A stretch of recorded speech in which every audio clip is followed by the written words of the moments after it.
A young boy named Sam is about to witness an event that will change his life and the lives of others around him. What starts as a routine afternoon at the park takes an unexpected turn when Sam notices a young girl, Lisa, and her guardian, Mr. Harris, behaving in a way that makes him uncomfortable. His concern for Lisa's well-being sets off a chain of events that leads to a dramatic intervention by the authorities. But what was it about this seemingly ordinary day at the park that prompted such a significant response? Stick around to find out. But before we get started, let us know where you're watching from today. And if you're moved by this story of bravery and transformation, don't forget to subscribe. The sun was just beginning to dip in the sky, casting a warm, golden glow over the neighborhood as Sam made his way to the local park.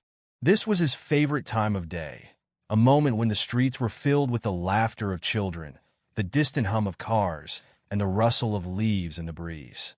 At 12 years old, Sam was a creature of habit, and his daily ritual involved kicking around his soccer ball in the park after school. It was his way of unwinding, of letting go of the day's worries, and simply enjoying the game he loved. Sam wasn't the type to get into trouble. In fact, most people would describe him as a cautious and thoughtful child. He had a keen sense of awareness, always paying attention to what was happening around him. His parents often told him that he was more mature than other kids his age, and he took that as a compliment. After all, being cautious meant he could avoid unnecessary problems, and he liked it that way. As he reached the park, Sam noticed that it was unusually quiet for a weekday afternoon. A few kids were scattered across the playground, some on the swings, others playing tag, but overall, the park had a serene and peaceful vibe. He spotted an empty patch of grass near the benches, where he usually practiced his soccer drills, and quickly made his way there. After setting down his backpack and pulling out his worn-out soccer ball, Sam began his routine. He dribbled the ball back and forth, practicing his footwork with intense concentration. His thoughts drifted, allowing the repetitive motion of his feet against the ball to take over. The world around him faded into the background, replaced by the familiar rhythm of the game. But it wasn't long before something caught his eye, something that pulled him out of his soccer trance. It was a girl sitting alone on one of the park benches. Sam slowed down, letting the ball come to a gentle stop as he observed her. She looked about his age, maybe a bit younger, with dark skin and curly hair that framed her face. She wore a pink jacket, even though the weather was warm, and her shoulders were hunched as if she were trying to make herself smaller. Sam hadn't seen her in the park before. He was pretty familiar with the regulars, the kids who played here every day, but she was new. He couldn't help but notice how sad she looked, her eyes downcast, her hands clasped tightly in her lap. She seemed lost in thought, disconnected from the world around her. As he continued to watch her, Sam noticed a man standing a short distance away from the bench. The man appeared to be in his late 50s, with graying hair and a rugged face. He wore a wrinkled plaid shirt and jeans that looked a bit too big for him. His expression was tense, his brow furrowed in what seemed like frustration or anxiety. He kept pacing back and forth, glancing at his watch every few seconds. The man's restless energy made Sam uneasy, but he couldn't put his finger on why. Sam tried to go back to his soccer practice, but his eyes kept drifting back to the girl and the man. There was something off about the whole situation, something that made the hairs on the back of his neck stand up. He didn't know why, but he felt a nagging sense of concern for the girl. It was as if she was sending out a silent plea for help, one that only he could hear. The minutes ticked by, and Sam continued to split his attention between his soccer ball and the pair on the bench. The man, who Sam guessed was the girl's guardian, seemed to grow more agitated with each passing moment. He muttered something under his breath, ran a hand through his hair, and finally pulled out his phone. After glancing at the screen, he stepped away from the bench to take the call, leaving the girl alone. That's when it happened. As the man walked away, the girl lifted her head slightly, her eyes scanning the park as if searching for something or someone. Her gaze eventually landed on Sam, who froze when he realized she was looking directly at him. For a moment, they simply stared at each other, neither saying a word. Then, in a movement so subtle that Sam almost missed it, the girl raised her hand, making a quick, deliberate gesture. It wasn't a wave. It wasn't the kind of friendly signal that kids use to greet each other. No, this was different, strange, and deliberate. She formed a fist with her hand, then extended her thumb and pinky finger, holding it out towards him. Her eyes were wide, almost pleading, as she made the gesture, and then just as quickly, she lowered her hand and looked away. Sam's heart raced as he tried to make sense of what he had just seen. What was that? Was she trying to tell him something? He had never seen that kind of signal before, but the look in her eyes made it clear that it wasn't something casual. It felt urgent, important, like she needed him to understand something that she couldn't say out loud. He glanced over at the man, who was still on the phone, his back turned to the girl. Sam's mind raced. Should he go over and talk to her? Should he ask if she was okay? But what if he was wrong? What if the man saw him and got angry? The last thing he wanted was to get involved in something that wasn't his business. But then again, what if the girl was in trouble? What if she really needed help, and he did nothing? Confusion and worry churned in his stomach as he tried to decide what to do. Sam wasn't the type to jump to conclusions, but the unease he felt was growing stronger by the second. He knew he couldn't just ignore it, couldn't just pretend he hadn't seen anything. He had to do something. The sound of laughter from a group of kids nearby jolted Sam out of his thoughts. He looked around the park, suddenly feeling the weight of the situation pressing down on him. He needed to talk to someone who could help him figure out what to do. Sam grabbed his soccer ball and slung his backpack over his shoulder, casting one last glance at the girl on the bench. She was still sitting there, her hands back in her lap, her eyes fixed on the ground. The man had finished his phone call and was now pacing again, his agitation more apparent than ever. Without another second's hesitation, Sam turned and hurried out of the park, his mind racing with possibilities. He had to tell his mom. She would know what to do. She always knew what to do. When Sam got home, his mother was in the kitchen, chopping vegetables for dinner. The familiar smell of garlic and onions filled the air, but Sam barely noticed. His thoughts were still consumed by the strange encounter at the park. "Mom," he said, his voice a little shaky as he entered the kitchen. "Can I talk to you for a minute?" His mother looked up from the cutting board, noticing the serious expression on his face. She set the knife down and wiped her hands on a towel, giving him her full attention. "Of course, sweetheart. What's on your mind?" Sam took a deep breath, trying to organize his thoughts. He didn't want to sound silly or paranoid, but he couldn't shake the feeling that something was wrong. "There was this girl at the park today," he began, choosing his words carefully. "She was sitting on a bench with this man, and I don't know, something about the whole thing just felt off." His mother frowned slightly, concern flickering in her eyes. "What do you mean, off? Was the man bothering her?" Sam shook his head. "I don't think so. It wasn't like that. He wasn't yelling or anything, but he seemed really agitated, like he was waiting for something, and the girl, she looked really sad. And then, when the man walked away to take a phone call, she made this weird hand signal at me. I don't know what it meant, but it didn't feel right." His mother's expression grew more serious as she listened. "What kind of hand signal?" Sam demonstrated the gesture as best as he could, mimicking the way the girl had held out her hand. His mother watched closely, her brow furrowing as she tried to make sense of it. "I've never seen anything like that," she admitted after a moment. "But if it made you uncomfortable, then maybe it's worth looking into." Sam felt a wave of relief wash over him. "You think so? I wasn't sure if I was just overreacting." His mother shook her head, her voice calm but firm. "You did the right thing by telling me, Sam. It's always better to be safe than sorry.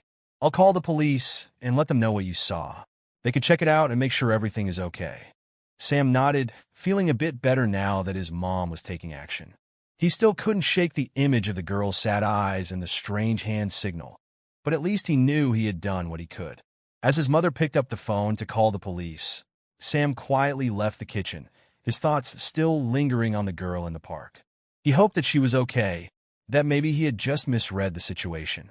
But deep down, he couldn't ignore the feeling that something was very, very wrong. That night, as Sam lay in bed, he couldn't stop thinking about the events of the afternoon. The image of the girl's face, her silent plea, kept replaying in his mind. He tossed and turned, unable to find peace, his thoughts spinning with worry and doubt. Eventually, sleep took over, but even then, his dreams were haunted by the memory of the park, the girl on the bench, and the strange hand signal that he still didn't fully understand. The morning sun filtered through the curtains of Sam's bedroom, but he was already awake, lying on his bed, staring at the ceiling. He hadn't slept well, his mind still occupied by the strange events of the previous day. The image of the girl on the park bench, her sad eyes, and the unsettling hand signal she had made kept replaying in his mind. He couldn't shake the feeling that something wasn't right. Downstairs, he could hear the faint sound of his mother talking on the phone. He knew she was calling the police, just as she had promised. The thought made him feel a little better, but the anxiety in his chest didn't go away completely. After what felt like forever, Sam heard his mother's footsteps coming up the stairs. She knocked gently on his door before opening it, giving him a reassuring smile as she stepped inside. "I spoke with the police," she said, sitting down on the edge of his bed. "They're going to send some officers to the park today to check things out." Sam nodded, a mix of relief and worry swirling inside him. "Do you think they'll find her? The girl, I mean?" His mother gave him a thoughtful look. "I don't know, Sam, but they're going to do their best to make sure she's okay. You did the right thing by telling me. Now it's up to them." Sam appreciated her words, but the uncertainty still gnawed at him. "I just hope she's not in trouble," he said quietly. "We'll know soon enough," his mother replied, giving his shoulder a comforting squeeze. "Why don't you get dressed and have some breakfast? You'll feel better once you've eaten." Sam nodded again, though he wasn't sure how much better he'd actually feel. But he didn't want to worry his mother any more than he already had, so he got up and started getting ready for the day. Later that morning, two police officers, Officer Stevens and Officer Martinez, arrived at the park. They were both experienced and well-versed in handling situations that involved children, and they approached the task with the seriousness it deserved. The park was lively as usual, with children playing and parents chatting on benches, but Officer Stevens quickly spotted Lisa and Mr. Harris sitting on the same bench where Sam had seen them the day before. The officers exchanged a quick look, then approached the pair, their expressions professional but friendly. Mr. Harris noticed them coming and immediately tensed up. He had a habit of expecting the worst whenever he saw the police. His past experiences with law enforcement had rarely been pleasant, and he couldn't imagine why they would be approaching him now. "Good morning, sir," Officer Stevens said as they reached the bench. "I'm Officer Stevens, and this is Officer Martinez. We're just here to ask a few questions." Mr. Harris's brow furrowed, his body language defensive. "Questions? What kind of questions?" Officer Martinez stepped forward, her tone calm and reassuring. "Nothing to worry about, sir. We received a call from a concerned citizen about something they saw in the park yesterday, and we're just following up. Is this your daughter?" Mr. Harris hesitated, glancing at Lisa, who was sitting quietly beside him. "She's my niece," he said after a moment. "What's this all about?" Officer Stevens noticed the tension in Mr. Harris's voice and tried to keep the situation as relaxed as possible. "We just want to make sure everything's okay. Do you mind if we talk to your niece for a moment?" Mr. Harris's eyes narrowed, suspicion creeping into his expression. "Why do you need to talk to her? She hasn't done anything wrong." "We understand that, sir," Officer Martinez replied, her voice still soothing. "We just want to make sure she's all right. It'll only take a minute." Lisa had been listening to the conversation quietly, her hands folded in her lap. When she heard the officers asking to talk to her, she looked up at her uncle. Mr. Harris sighed, clearly uncomfortable with the situation, but he nodded reluctantly. "All right," he said gruffly, "but I'm staying right here." Officer Stevens smiled politely. "Of course, sir. We'll just step over here to give her some privacy." Mr. Harris watched as the officers led Lisa a few steps away from the bench, far enough that they could talk without being overheard, but close enough that he could still see her. His jaw clenched as he tried to keep his temper in check. He hated feeling scrutinized like this, but he didn't want to make things worse for Lisa by causing a scene. Officer Martinez knelt down, so she was at eye level with Lisa, giving her a kind smile. "Hi, Lisa. I'm Officer Martinez, and this is my partner, Officer Stevens. We just want to make sure you're okay. Is that all right?" Lisa nodded slightly, her eyes darting between the two officers. She felt a bit nervous, but something in Officer Martinez's gentle demeanor made her feel safe enough to talk. "We heard that you made a hand signal yesterday," Officer Stevens said softly, picking up where his partner left off. "Can you tell us about that? What did it mean?" Lisa hesitated, her mind racing as she tried to decide what to say. She had been taught by her father that the signal was only to be used in emergencies, but this felt like one of those times. The memory of her father flashed in her mind, and she felt a pang of sadness. Finally, she took a deep breath and spoke, her voice barely above a whisper. "It's something my dad taught me," she said. "He said if I ever felt scared or in danger, I should make that sign. It means I need help."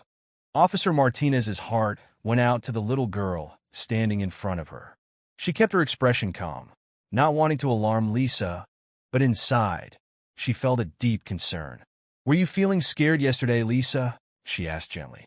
Lisa nodded again, her eyes dropping to the ground. "Uncle Harris, he's really angry a lot.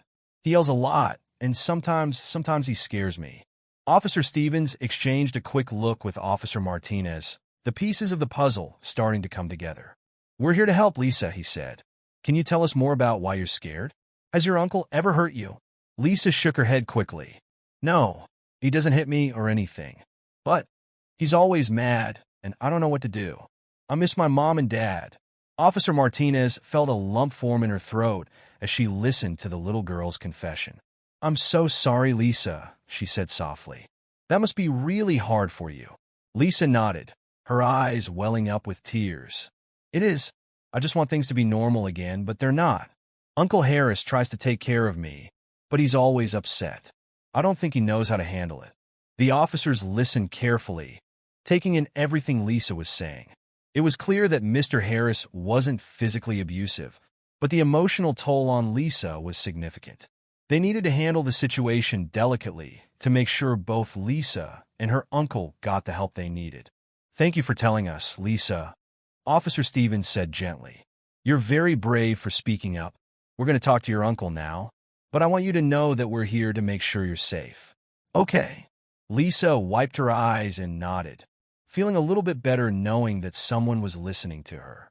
Back at the bench, Mr. Harris was watching the conversation with growing anxiety. When the officers returned with Lisa, he stood up, his body tense with anticipation. "What did she tell you?" he asked, trying to keep his voice steady. "We had a good conversation," Officer Martinez said, keeping her tone neutral. "She told us that you're her uncle and that you've been taking care of her since her parents passed away. Is that right?" Mr. Harris sighed, his shoulders slumping slightly. "Yeah, that's right. My sister and her husband died in a car accident a few months ago. Lisa came to live with me after that. It's been a rough time." Officer Stevens nodded, his expression understanding. "I'm sorry for your loss, Mr. Harris. That must have been incredibly difficult for both you and Lisa." Mr. Harris rubbed a hand over his face, the frustration evident in his voice. "It has been. I'm doing the best I can, but it's not easy. I've got my own problems to deal with. And now I'm responsible for a little girl. I never wanted this, but what choice did I have?" "We understand," Officer Martinez said gently. "It sounds like you've been under a lot of stress. And that's why we're here, to make sure you both get the support you need." Mr. Harris's eyes narrowed slightly, his defensive instincts kicking in. "What are you saying? You think I'm not taking care of her? You think I'm hurting her?" "No one's accusing you of anything, sir," Officer Stevens interjected calmly. "We're just concerned about the situation. Lisa mentioned that she's been feeling scared and that you've been angry a lot.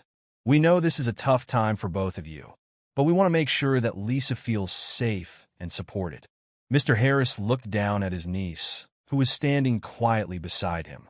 His expression softened for a moment, a mix of guilt and helplessness crossing his face. "I'm not trying to scare her," he muttered, "but everything's just so damn hard right now. I'm not good at this parenting stuff." Officer Martinez saw an opening and gently pressed on. "It's okay to feel overwhelmed, Mr. Harris. Parenting is never easy, especially under these circumstances. But there are resources out there that can help you. Maybe some counseling or a support group for guardians in similar situations. Would you be open to that?" Mr. Harris hesitated, his pride warring with his exhaustion. Finally, he let out a long breath and nodded. "Maybe. I don't know. I just want what's best for her, but I don't know if I'm the right person to do that." "You're doing the best you can," Officer Stevens said reassuringly. "And that's what matters. But it's okay to ask for help. It doesn't mean you're failing. It means you care enough to do what's best for Lisa. Mr. Harris swallowed hard, the emotion evident in his voice. I'll think about that. The next day, Sam woke up with a heavy feeling in his chest. He couldn't shake the image of Lisa's sad eyes from his mind, and the thought of her going back to that park bench, to that same strained life with her uncle, weighed heavily on him. Though the police had intervened, Sam couldn't help but feel that things weren't as simple as they seemed. He felt a strange sense of responsibility, as if by noticing Lisa's distress, he had been pulled into her world, and now he couldn't turn away. At school, Sam found it hard to focus. During recess, instead of joining his friends for a game of soccer, he wandered over to a group of kids who were talking near the swings. He recognized one of them, a boy named Josh, who he knew lived near the park and often saw the people who frequented it. "Hey, Josh," Sam said, trying to sound casual as he approached. "You know that girl who's always at the park? The one with the older guy?" Josh looked up, surprised. "Yeah, that's Lisa. Why?" Sam hesitated, then decided to be honest. "I saw something weird the other day, and the police came to check on her. Do you know anything about her? Like, what's going on with her and that man?" Josh's expression grew serious, and he lowered his voice as he replied, "Yeah, I've seen her around. She used to be really cheerful, always playing and smiling. But ever since her parents died, she's changed a lot. She's quiet now, and she never plays anymore. Just sits on that bench with her uncle." Sam's heart sank. What happened to her parents? "Car accident," Josh said simply, his voice somber. "She was living with them, and then one day they were gone. I heard her uncle took her in after that, but he doesn't seem like the kind of guy who knows how to take care of a kid, you know?" Sam nodded, feeling the weight of Josh's words. It made sense now.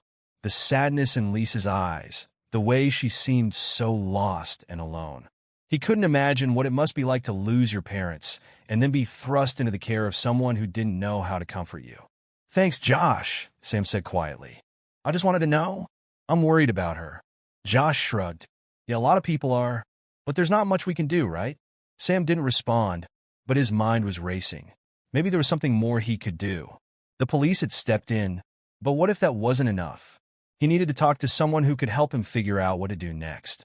That evening, Sam sat on the edge of his sister Emily's bed, his hands fidgeting in his lap. Emily was 6 years older than him and worked as a counselor at a local community center. She had always been the one Sam went to when he needed advice, and today was no different. Emily looked up from the book she was reading and noticed the troubled expression on Sam's face. She set the book aside and gave him her full attention. "What's on your mind, Sam? You look like you've got something heavy weighing on you." Sam took a deep breath, then told her everything about the girl at the park, the hand signal, the police visit, and what he had learned from Josh. As he spoke, Emily listened carefully, her expression growing more serious with each detail. When he finished, Emily sat quietly for a moment, processing what he had told her. "It sounds like you're really worried about this girl, and I can see why," she said gently. "It's hard to see someone in pain and not know how to help." Sam nodded, his eyes filled with concern. I feel like it's not enough. The police talked to her, but what if things are still bad? What if she's still scared?" Emily thought for a moment, then reached out to place a comforting hand on his shoulder. "You're right to be concerned, Sam. But you've already done something really important by getting the police involved. That was a big step. Now, it might be time to talk to them again, to see if they can do more." Sam looked at her, hopeful but unsure. "You think they'll listen to me again?" "I think they will," Emily said confidently. "And if you want, I can go with you. We can talk to them together and make sure they understand that Lisa needs more support. Maybe we can even connect her with some services that can help her and her uncle." Sam felt a sense of relief at Emily's words. Having her on his side made him feel less alone, like he was doing the right thing. "That sounds like a good idea. I just want her to be okay." Emily smiled warmly. "I know you do, and we'll do everything we can to make sure she is." The next day, Sam and Emily went to the local police station after school. The building was a short walk from their house, and Sam's nervousness grew with each step they took. But Emily's presence beside him gave him the courage he needed. When they arrived, they were greeted by Officer Martinez, the same officer who had spoken to Lisa at the park. She recognized Sam immediately and gave him a kind smile as she led them to a small, private room where they could talk. "What can I do for you today, Sam?" Officer Martinez asked as they sat down. Sam glanced at Emily, who nodded encouragingly, then turned back to Officer Martinez. "I'm still worried about Lisa," he admitted. "I know you talked to her and her uncle, but I think there's more going on. My sister, and I wanted to see if there's anything else we can do to help." Officer Martinez listened carefully, her expression thoughtful. "I understand your concern, Sam. It's clear that you care a lot about Lisa, and that's important. We did have a conversation with her and her uncle, and we're keeping an eye on the situation. But sometimes these things take time. It's not always easy to get to the bottom of what's really going on." Emily leaned forward slightly. "Is there any way we can connect them with some additional support? I work as a counselor, and I know that in situations like this, getting the right help early on can make a big difference." Officer Martinez nodded slowly, considering Emily's suggestion. "That's a good idea. We could definitely reach out to social services and see if they can provide some counseling or support for both Lisa and her uncle. It might help them work through some of the issues they're facing." Sam felt a sense of hope growing inside him. "Do you think that will make things better for her?" "It could," Officer Martinez said with a reassuring smile. "It's not a quick fix, but it's a step in the right direction. And sometimes, that's all you can do. Take things one step at a time." Emily squeezed Sam's hand gently. "We'll keep checking in too. If there's anything else we could do to help, we'll be here." Officer Martinez nodded appreciatively. "Thank you, both of you. It's not often that we see this level of concern and involvement from the community. It really does make a difference." While Sam and Emily were taking action, the neighborhood around them was buzzing with rumors. Word of the police visit to the park had spread quickly, and everyone seemed to have an opinion about it. Some of the neighbors were genuinely concerned for Lisa, wondering if she was okay and if her uncle was treating her right. Others were more critical, blaming Mr. Harris for not being able to handle his responsibilities. In the small grocery store where Mr. Harris often shopped, whispers followed him down the aisles. People who once greeted him with a nod or a smile now gave him sideways glances, their expressions a mix of pity and judgment. It was clear that the news had spread, and not in a way that made Mr. Harris feel supported. At first, Mr. Harris tried to ignore the stares and the muttered comments. He kept his head down, focusing on getting his errands done and getting out of the store as quickly as possible. But the more it happened, the more it got under his skin. He could feel the weight of their eyes on him, the silent accusations in their looks. One afternoon, as he was leaving the store with a bag of groceries, a woman he barely knew approached him. She had a concerned expression on her face, but her tone was sharp when she spoke. "Mr. Harris, is everything all right with your niece?" she asked, her voice laced with concern that didn't quite hide the judgment underneath. "People have been talking, and we're all worried about her." Mr. Harris stiffened, the defensiveness he had felt with the police flaring up again. "Everything's fine," he replied curtly, trying to keep his temper in check. "Lisa's my responsibility, and I'm taking care of her. I don't need anyone else telling me how to do that." The woman raised an eyebrow, clearly unconvinced. "Well, if you ever need help, there are people in the community who are more than willing to step in. It's not easy raising a child on your own." Mr. Harris clenched his jaw, his frustration boiling over. "I'm not raising her on my own," he snapped. "I'm doing the best I can with what I have, and I don't need anyone else's pity or help. Now, if you'll excuse me."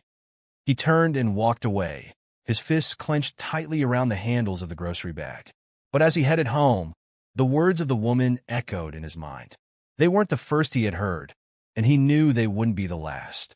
The weight of the community's judgment was starting to feel unbearable, and it made him want to retreat even further into his own world. When Mr. Harris got home, he found Lisa sitting quietly at the kitchen table, working on her homework. She looked up as he entered, and for a moment, their eyes met. He could see the fear and uncertainty in her gaze, and it made his heart ache. He wanted to comfort her, to tell her that everything would be all right, but the words caught in his throat. Instead, he just nodded to her and went to put the groceries away. Lisa watched him silently, her heart heavy with worry. She could sense that things were getting worse, not better, and she didn't know what to do about it. The next day, Emily decided to visit the park after work to see if she could find Lisa and talk to her. She knew that sometimes children found it easier to open up to someone who wasn't directly involved in their lives, and she hoped that maybe Lisa would feel comfortable enough to share her feelings with her. When Emily arrived at the park, she spotted Lisa sitting on the same bench where Sam had first seen her. Mr. Harris was there too, standing a few feet away, his expression as closed off as ever. Emily approached them cautiously, not wanting to startle either of them. "Hi there," she said softly as she reached the bench. "Lisa, right? My name's Emily. I'm Sam's sister." Lisa looked up at her with wide eyes, surprised but curious. "You're Sam's sister?" Emily smiled and nodded. "Yep. He's told me a lot about you. He's really worried about you, you know.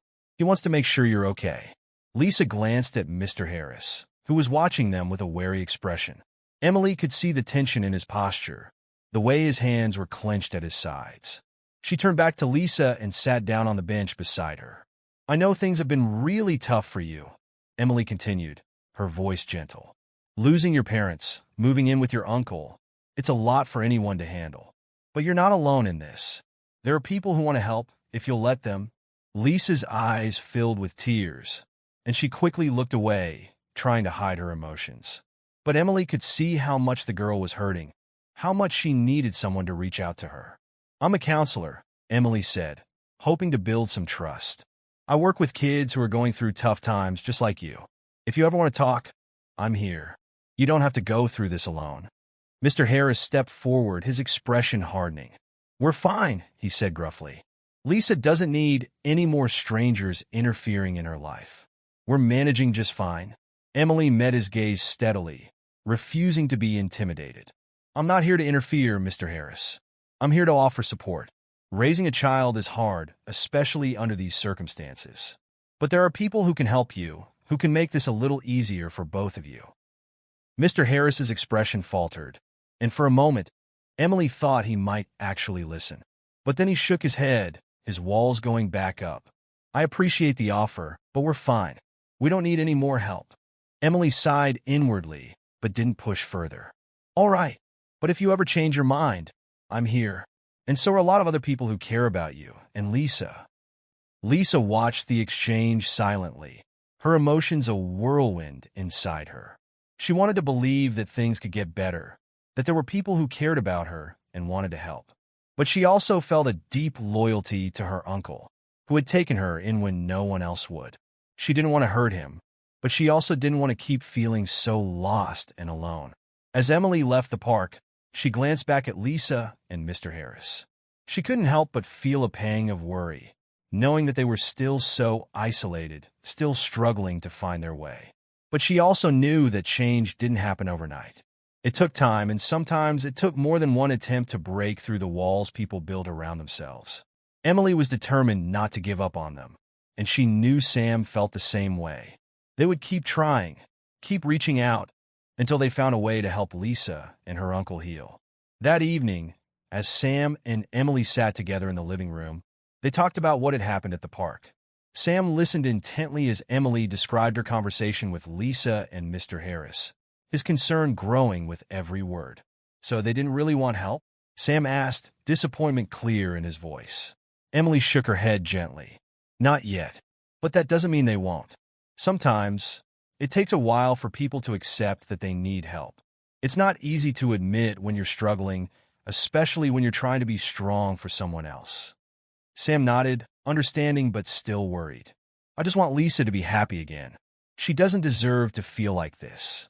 "I know," Emily said softly, "and we'll keep doing what we can to help her. We won't give up on her, Sam. I promise." Sam felt a small sense of relief at Emily's words. He knew that as long as they kept trying, there was hope for Lisa and her uncle. It might take time, but he was willing to be patient. After all, helping someone heal wasn't a race. It was a journey, one that they would take together. As the night drew to a close, Sam went to bed with a renewed sense of purpose.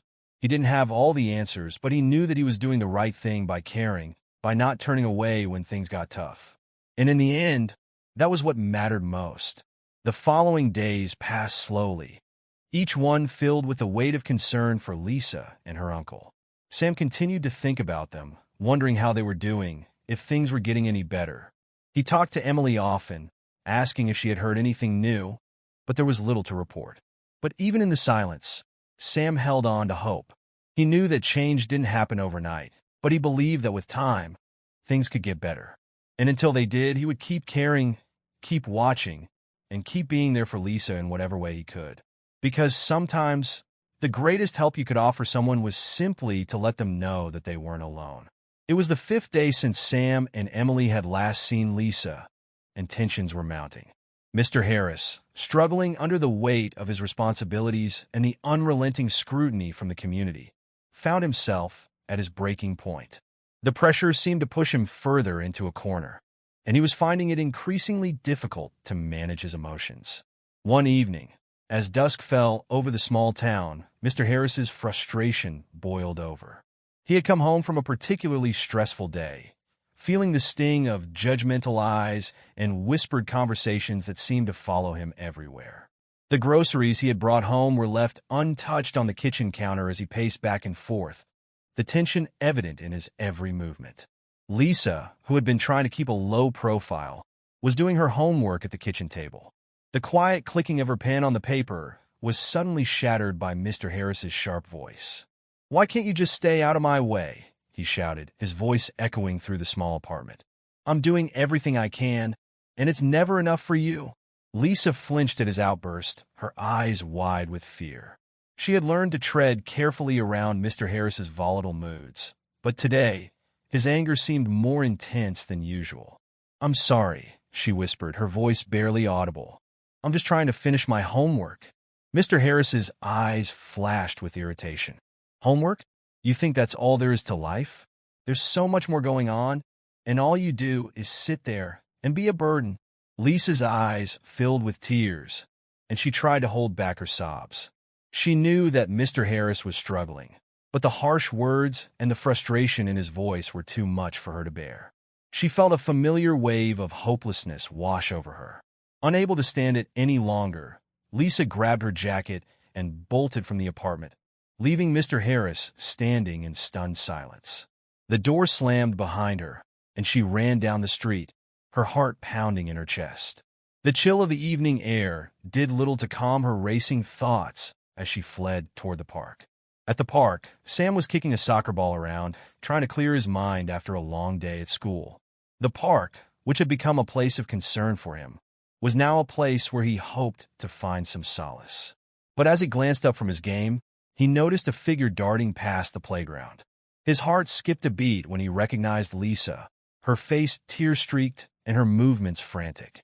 Without thinking, Sam dropped the ball and took off in her direction. He knew that something was wrong, and he felt a surge of urgency to help. "Lisa!" he called out, but she didn't seem to hear him over her own distress. Sam ran after her, his breath coming in short gasps as he tried to keep up. He followed her to the playground, where Lisa had stopped to hide behind a slide. Her shoulders were shaking with sobs, and her hands were clutching her knees tightly. Sam approached her cautiously, not wanting to startle her. "Lisa, it's me, Sam," he said softly. "Are you okay? What happened?" Lisa looked up, her eyes red and puffy. She hesitated for a moment, then burst into tears. "I couldn't take it anymore. Uncle Harris is so angry all the time, and I didn't know where else to go." Sam's heart ached for her. He knew that something needed to be done, and quickly. "We need to get you some help," he said gently. "I'm going to call Emily. She can help us figure out what to do next." Lisa nodded, her tears slowing as she tried to compose herself. Sam pulled out his phone and dialed Emily's number, his hands shaking slightly. "Emily, it's Sam," he said when she answered. "Lisa's here at the park, and she's really upset.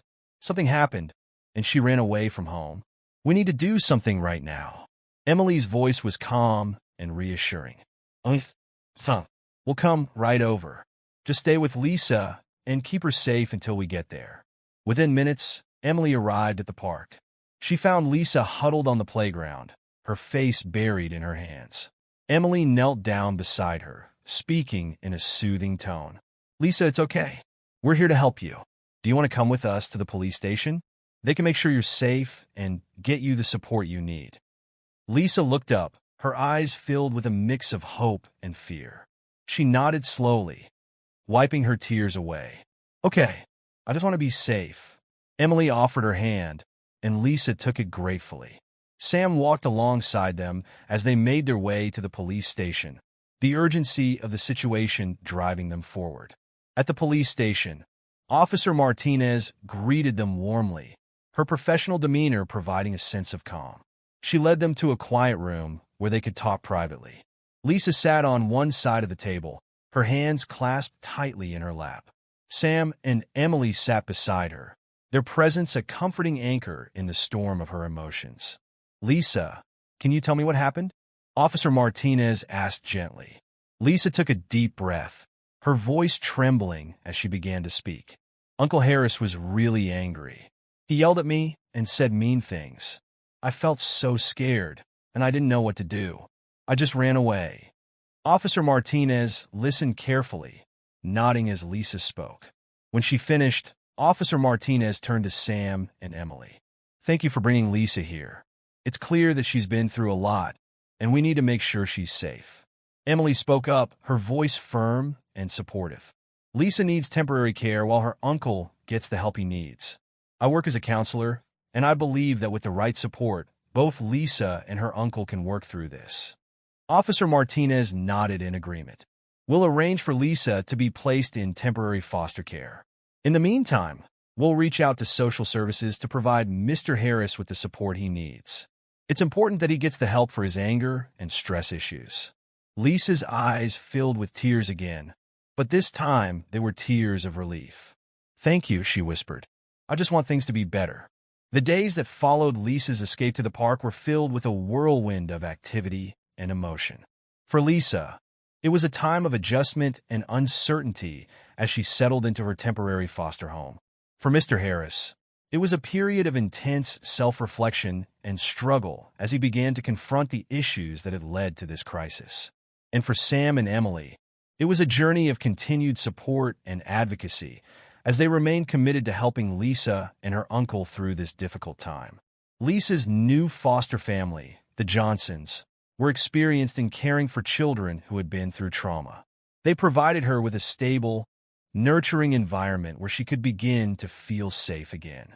Mrs. Johnson, a kind-faced woman with gentle eyes, made sure Lisa had her own space in their home, a cozy bedroom decorated with soft pastels and filled with books and stuffed animals. On her first night there, Lisa sat on the edge of her new bed, her fingers tracing the pattern on the quilt. Mrs. Johnson knocked softly on the open door. "How are you settling in, Lisa?" she asked, her voice warm and comforting. Lisa looked up, her eyes still holding a mixture of fear and hope. "It's nice," she said hesitantly. "Thank you for letting me stay here." Mrs. Johnson smiled and sat down next to her. "We're glad you're here, Lisa. I know this is all very new and probably a little scary, but I want you to know that you're safe here. And we're here to help you in any way we can." Lisa nodded, feeling a lump form in her throat. She wasn't used to this kind of gentle care, and it made her realize just how much she had been missing it. Do you know what's going to happen to Uncle Harris?" she asked, her voice barely above a whisper. Mrs. Johnson put a comforting hand on Lisa's shoulder. "Your uncle is getting help too, sweetie. He's talking to people who can help him learn to manage his anger and stress better. The goal is for both of you to heal and eventually be reunited, but only when it's safe and healthy for you both." Lisa nodded again, her eyes filling with tears. Despite everything that had happened, she still cared about her uncle and wanted things to get better. Mrs. Johnson pulled her into a gentle hug, letting Lisa cry out some of the emotions she had been holding back for so long. Meanwhile, Mr. Harris was facing his own challenges. The day after Lisa had run away, he found himself sitting in a small, comfortable office, face-to-face with a counselor named Dr. Martinez. The walls were adorned with calming landscapes, and a small fountain bubbled quietly in the corner. But Mr. Harris felt anything but calm.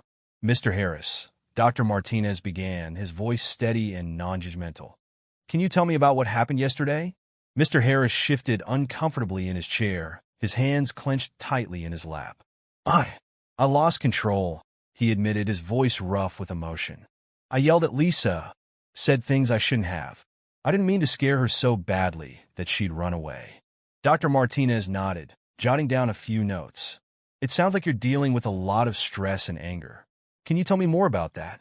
Mr. Harris took a deep breath, feeling the weight of his emotions pressing down on him. Ever since my sister and her husband died, everything's been a mess. I never wanted to be a parent, never thought I'd have to be. And now suddenly I'm responsible for this little girl who's been through so much, and I don't know how to help her.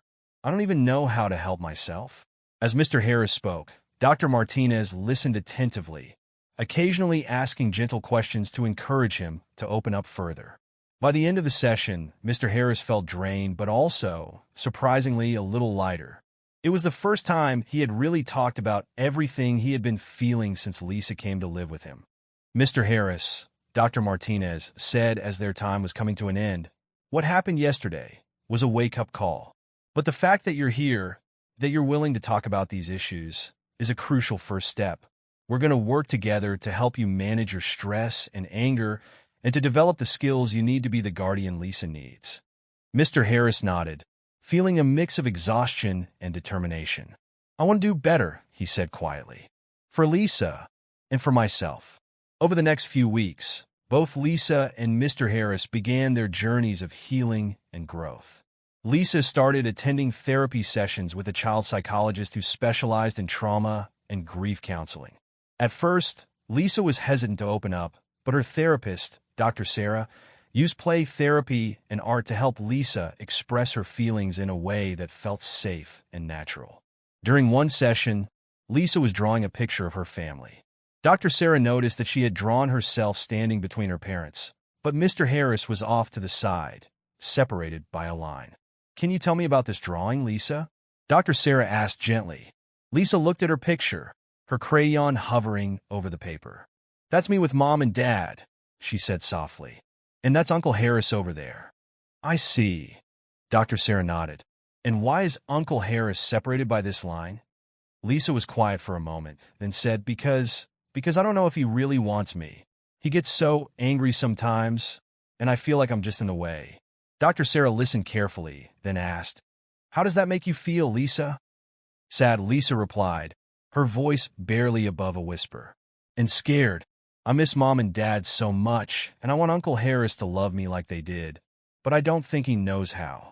This session marked a turning point for Lisa. As she continued to work with Dr. Sarah, she began to process her grief over losing her parents and her complicated feelings about her uncle. Slowly but surely, she started to regain her confidence and her ability to trust. Mr. Harris, for his part, was making progress in his own therapy sessions. He attended both individual counseling with Dr. Martinez and group therapy sessions for people dealing with anger management issues. In these sessions, he learned techniques for recognizing his anger triggers and managing his stress in healthier ways. One day, during a group session, Mr. Harris shared a breakthrough he had experienced. I realized something this week, he said, his voice steady but filled with emotion. I've been so focused on what I lost when my sister died, my freedom, my simple life, that I didn't see what I gained. I gained Lisa. She's not a burden. She's family. And I need to start treating her that way. The group leader nodded encouragingly. That's a powerful realization, Mr. Harris. How do you think this change in perspective might affect your interactions with Lisa? Mr. Harris thought for a moment. I think I need to start seeing things from her perspective. She's lost so much, and instead of being angry at her for needing me, I need to be there for her. I need to learn how to be the support she needs. As Mr. Harris continued to work on himself, he also started taking parenting classes to learn more about how to care for a child who had experienced trauma. He began to understand the importance of consistency, patience, and showing affection, all things that hadn't come naturally to him before. Throughout this process, Sam and Emily remained steadfast in their support. They visited Lisa regularly at her foster home, bringing her books and small gifts to let her know they were thinking of her. Sam would often bring his soccer ball, and they would kick it around in the Johnsons' backyard, Lisa's laughter gradually becoming more frequent and genuine. Emily, with her background in counseling, became a valuable resource for both Lisa and Mr. Harris.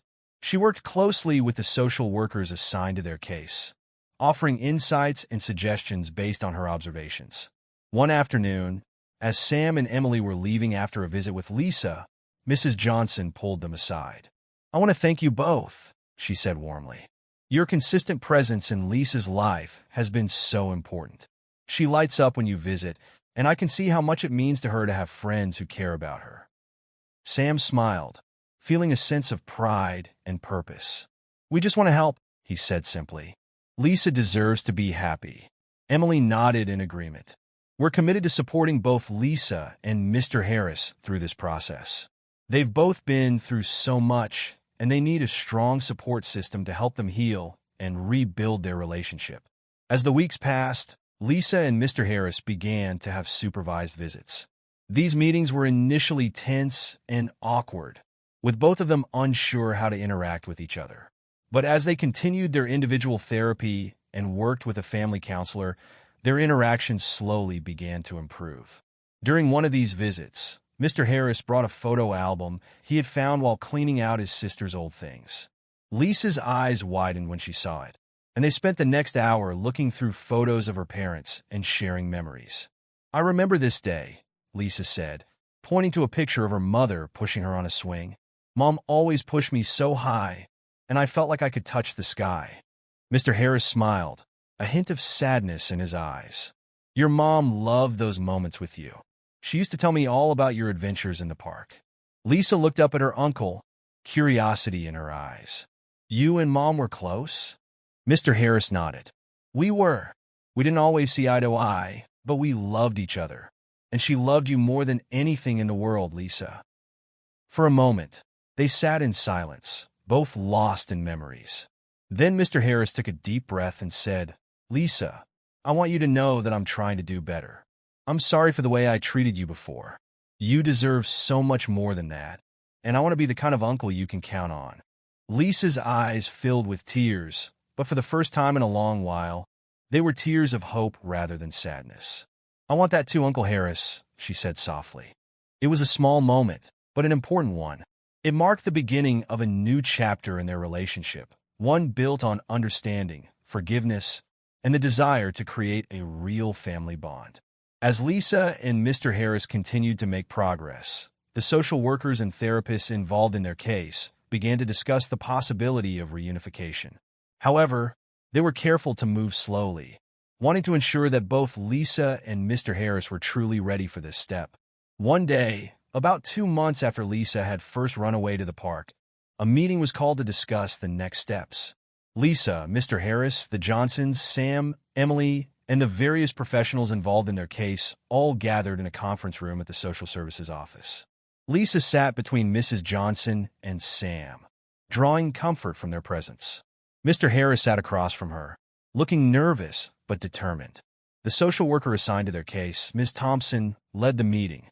"We've seen significant progress from both Lisa and Mr. Harris over the past 2 months," Ms. Thompson began. "Lisa has shown great resilience in her therapy sessions and has been thriving in her foster placement. Mr. Harris has demonstrated a strong commitment to addressing his anger issues and learning positive parenting skills." She turned to Lisa. "Lisa, how do you feel about the idea of eventually returning to live with your uncle?" Lisa looked at Mr. Harris, then back at Ms. Thompson. I think I'd like that," she said hesitantly. "Things are better now when we visit. Uncle Harris doesn't get angry like he used to, and we can talk about Mom and Dad without it being sad all the time." Ms. Thompson nodded encouragingly, then addressed Mr. Harris. "And Mr. Harris, how do you feel about Lisa potentially coming back home?" Mr. Harris took a deep breath. "I want Lisa to come home," he said, his voice steady. "But I want to make sure I'm really ready to take care of her the way she deserves. I've learned a lot these past couple of months, and I know I still have more to learn. But I'm committed to being the guardian Lisa needs."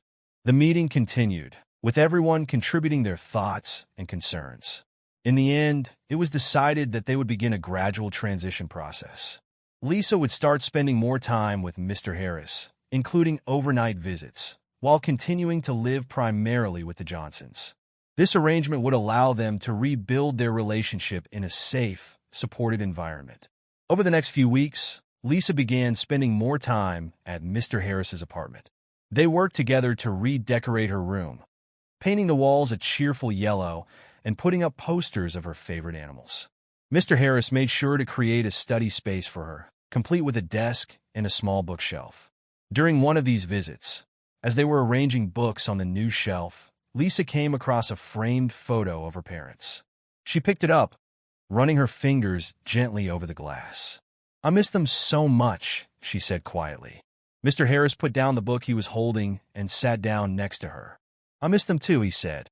"Your mom was my little sister, you know? We used to argue all the time when we were kids, but as we got older, we became really close." Lisa looked up at him, curiosity in her eyes. "Really? What was Mom like when she was little?" Mr. Harris chuckled. "Oh, she was a firecracker, always getting into trouble, but with a heart of gold. You remind me of her sometimes, you know?" For the next hour, they sat on the floor of Lisa's new room, looking through old photos and sharing stories. It was a moment of connection that neither of them had experienced before, and it felt like a turning point in their relationship.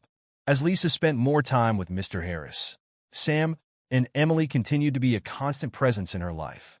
They would often visit during her stays at Mr. Harris's apartment, bringing games or movies to enjoy together. One Saturday afternoon, they all decided to have a picnic in the park, the same park where this journey had begun. As they spread out a blanket under a large oak tree, Lisa couldn't help but reflect on how much had changed. "It's kind of weird being back here," she said, looking around at the familiar playground and benches. Sam nodded in agreement. "Yeah, but in a good way, right? Look how far we've all come." Mr. Harris, who was unpacking the picnic basket, paused and looked at Lisa. "You know, Lisa, I never properly thanked Sam for what he did that day. If he hadn't noticed you were in trouble and gotten help, who knows where we'd be now." Lisa smiled at Sam, gratitude shining in her eyes. "Yeah, thank you, Sam. You're a real hero." Sam blushed, shaking his head. "I'm not a hero. I just did what anyone would do if they saw someone who needed help." Emily ruffled her brother's hair affectionately. "Maybe, but not everyone would have had the courage to speak up and keep pushing until something was done. You should be proud of yourself, Sam." As they enjoyed their picnic, laughing and talking under the warm sun, Lisa felt a sense of peace wash over her. She looked at the people around her, her uncle, who was trying so hard to be better, Sam and Emily, who had become like family to her, and even Mrs. Johnson, who had come along to support her during this outing. For the first time in a long while, Lisa felt like she truly belonged. The transition process continued over the next few months, with Lisa gradually spending more time at Mr. Harris's apartment. There were still challenges to overcome, moments when old tensions would flare up or when the weight of their shared loss would become overwhelming. But with the support of their therapists and the unwavering presence of Sam and Emily, they worked through each obstacle. Finally, after nearly 6 months of hard work and healing, the day came when Lisa was ready to move back in with Mr. Harris permanently. It was a bittersweet moment for everyone involved. The Johnsons, who had become like a second family to Lisa, hugged her tightly as she prepared to leave their home. "You're always welcome here, Lisa," Mrs. Johnson said, her eyes glistening with tears. "We're so proud of how far you've come." Lisa hugged her back, feeling a mix of excitement and nervousness about the future. "Thank you for everything," she whispered. As they drove to Mr. Harris's apartment, now their shared home, Lisa felt a sense of coming full circle. She remembered the fear and uncertainty she had felt when she first came to live with her uncle, and marveled at how different things were now. Mr. Harris seemed to sense her thoughts. "We've come a long way, haven't we?" he said, glancing at her as he drove. Lisa nodded. "Yeah, we have. I'm glad we didn't give up on each other." Mr. Harris reached over and squeezed her hand. "Me too, kiddo. Me too." The story of Lisa and Mr. Harris didn't end with their reunification, of course. They still had challenges to face and a relationship to continue building. But they now had the tools and support system to face these challenges together. Sam and Emily continued to visit regularly, their friendship with Lisa growing stronger. Sam often joined Lisa for activities at the park, their shared moments of laughter and camaraderie serving as a reminder of their enduring bond. Emily, as a counselor, provided guidance and resources for both Lisa and Mr. Harris, helping them navigate any difficulties that arose. One day, as they sat together in the park, Sam turned to Lisa with a thoughtful expression. I'm really proud of how far you've come. It's been amazing to see you become more confident and happy. Lisa smiled, her eyes reflecting the warmth of the sun. I couldn't have done it without you and Emily. And Mr. Harris, too. He's really trying his best. Mr. Harris, who had joined them for the afternoon, looked at Lisa with a mix of pride and affection. It's been a tough road, but I'm grateful for every step we've taken together. We've learned a lot, and I'm committed to being the best guardian I can be. The scene in the park was a testament to their progress. Lisa and Mr. Harris were no longer just trying to make it through each day. They were actively building a future together, one filled with hope and new possibilities. The support of their friends and the community had played a crucial role in this transformation, proving that positive change was indeed possible. As the sun dipped below the horizon, casting a golden glow over the park, Sam, Lisa, and Mr. Harris sat together, enjoying the peaceful end to a day filled with laughter and connection. It was a moment of reflection and gratitude, a reminder of the strength and resilience they had found in each other. The journey was far from over, and they knew there would be more challenges ahead. But with their newfound tools, support system, and unwavering determination, they were ready to face whatever came their way. The story of Lisa and Mr. Harris was one of redemption, growth, and the power of human connection, a story that would continue to evolve as they embraced their new beginning together. And so, with the park as their backdrop and the promise of a brighter future ahead, they looked forward to the days to come, confident that they had the strength and support to overcome any obstacles and build a life filled with love, understanding, and hope. What would you do if you were in Sam's shoes, discovering something troubling and deciding to take action that leads to a life-changing outcome for someone in need? Would you have acted with the same courage and empathy, or would you have approached the situation differently? If you found this story of bravery, compassion, and the impact of standing up for what's right compelling, please consider subscribing to my channel. I put a lot of effort into crafting these impactful narratives, and your support truly means the world to me. Thank you for being a part of this journey.